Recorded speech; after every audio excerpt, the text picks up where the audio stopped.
আসসালামু আলাইকুম, সবাইকে স্বাগতম জানাইতেছি আমার এই ভিডিওতে। তো দর্শক বন্ধুরা, ভিডিওর যে বস্তুটা দেখতেছেন এটা হলো একটা কি গুটি কলম করা হয়েছিল। ওই গুটি কলম করতে গেলে যেটা মাটি দিয়া পলিথিন দিয়া বাঁধা হয়, ওই বাঁধাটা আমি কি খুলতেছি।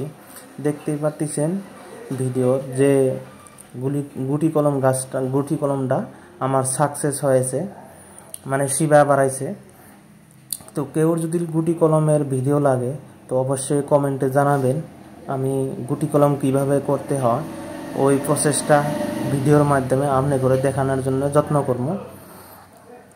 তো গুটি কলম যেটা শিবা বাড়াইছে ওই শিবাটা কিভাবে রোপণ করতে হবে ওই বস্তুটা আপনি করে ভিডিওর মাধ্যমে দেখাবো।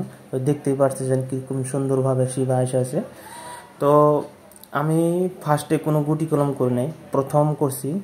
তো প্রথমে ইনশাল্লাহ সাকসেস শিবা আসা গেছে।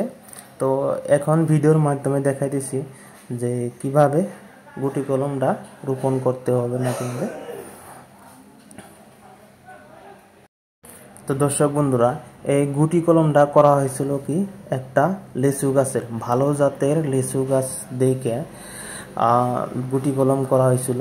গুটি কলম ইনশাল্লাহ সাকসেস হয়েছে। তো কৃষি বিষয়ক কোনো ভিডিও যদি আপনি করে ভালো লাগে থাকে অবশ্যই ভিডিও একটা লাইক দিয়ে পাশে থাকবেন, পেজটা ফলো করবেন। আর যদি কোনো ধরনের গাছ লাগা হয় অবশ্যই কমেন্টের মাধ্যমে জানাবেন। ধন্যবাদ।